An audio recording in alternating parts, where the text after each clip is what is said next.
Terima kasih pemirsa, Anda masih tetap bersama kami dalam Berita Papua. Bagi Anda yang baru bergabung, kami akan sajikan kembali 3 berita utama hari ini. Terlilit pinjaman online dan kecanduan judi, seorang polisi di Papua Barat nekat membobol toko emas.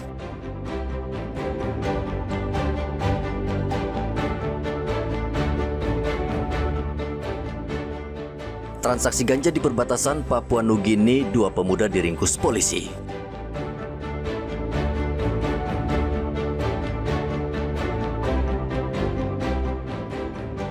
Dana perjalanan Kabupaten Mimika bermasalah. Bupati mendesak para OPD segera mengembalikan kelebihan dana ke kas negara.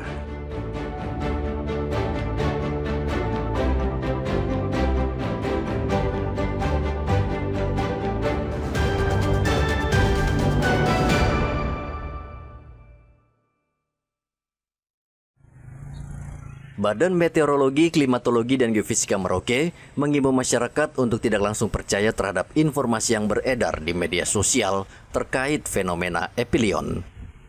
Informasi tersebut menyebutkan epilion merupakan fenomena alam yang terjadi pada bulan Juli hingga Agustus, di mana jarak bumi ke matahari menjadi lebih jauh.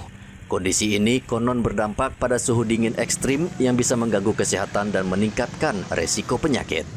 Menurut BMKG Merauke, informasi yang beredar tersebut adalah hoaks dan menyesatkan.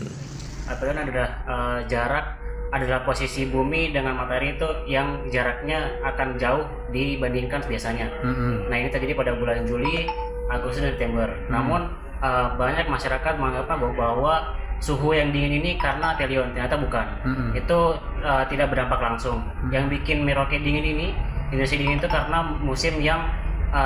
musim kemarau yang datang dan ciri khas suhu yang akan cukup dingin dikarenakan minimnya hujan tersebut. Nah, akibatnya suhu yang dingin ini akan mengakibatkan beberapa wilayah yang termasuk Merauke dan lain-lain itu akan cukup dingin. Tapi untuk epilion sendiri itu tidak berdampak pada wilayah Merauke, Indonesia, dan lain-lain.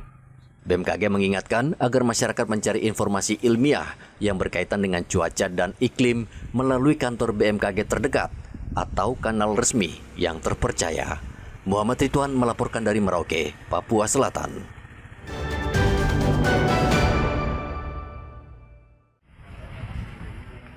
Pemerintah kembali menyalurkan bantuan upah kerja BPJS Ketenagakerjaan kepada masyarakat. Kali ini bantuan diberikan kepada puluhan sopir taksi bandara di Merauke melalui kantor pos setempat. Masing-masing sopir menerima uang sebesar Rp600.000 yang langsung dicairkan di kantor pos Merauke. Basri, salah seorang sopir mobil bandara, mengaku bantuan tersebut sangat membantu untuk memenuhi kebutuhan hidup sehari-hari, terutama di tengah menurunnya jumlah penumpang di kawasan bandara. Mana perasaannya mendapatkan dana bantuan BPJS ini? Senang sekali. Bantuan ini sepertinya saya yang perlu dilanjutkan dan seterusnya. Oh, ini baru pertama kali? Baru pertama. Berapa besarannya nih Pak Haji? Ya. Berapa terimanya? Terimanya dapatnya berapa? Banyak 600.000 ya. Ini khusus untuk sopir-sopir aja ya? Siap. Bapak Haji sopir di bandara? Ada. Oh, di bandara ya? Ya, di bandara. Jadi semua sopir di bandara ada? Semua sopir di bandara. Ada berapa orang semua itu? Ada sekitar 5-10. Berapa orang? Ada sampai 50-70. Semuanya dapat ya? Total sebanyak 58 sopir taksi yang mangkal di kawasan Bandara Mopah Merauke menerima bantuan ini sebagai bagian dari program stimulus pemerintah melalui BPJS Ketenagakerjaan. Muhammad Ridwan melaporkan dari Merauke, Papua Selatan.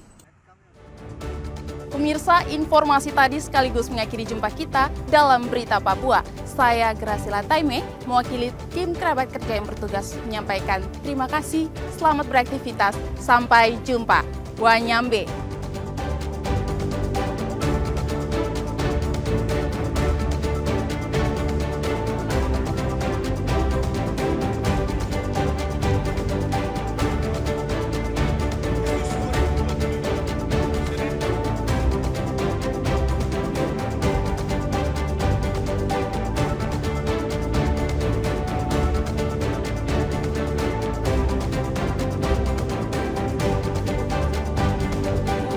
Wakil Gubernur Papua tahun 2020